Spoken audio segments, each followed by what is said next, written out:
ராகுகேது தோஷம் போக்கும் ஸ்ரீ காளஹஸ்தி திருக்கோவில். மூலவர் காலத்திநாதர் காலத்தீஸ்வரர், தாயார் ஞான பிரசுனாம்பிகை. இங்கு காலத்திநாதரின் உருவில் ராகுவும் ஞான பிரசுன தேவியின் உருவில் கேதுவும் இருப்பதாக ஐதீகம். அதனால்தான் சூரிய சந்திர கிரகண காலங்களில் கோவிலை மூடுவதில்லை. மற்ற எல்லா கோவில்களும் கிரகண காலங்களில் மூடப்பட்டுவிடும். இங்கு ராகுகேது தோஷ நிவர்த்திக்காக எல்லா கிழமைகளிலும், அதிலும் முக்கியமாக சோமவாரத்தில் திங்கட்கிழமை பரிகாரங்கள் செய்யப்படுகின்றன.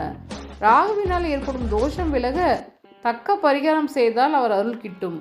சாயா கிரகங்களான ராகுவும் கேதுவும் இந்த கோயிலில் இந்த சிவனை வழிபட்டு சாபம் நீங்க பெற்றுள்ளனர்.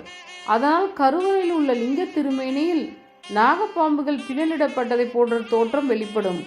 எனவே இக்கோயில் ராகு கேது பரிகார பூஜை மிகவும் சிறப்பு வாய்ந்ததாக கருதப்படுகிறது. ஓம் காலத்தீஸ்வரர் ஞான பிரசுனாம்பிகை போற்றி போற்றி.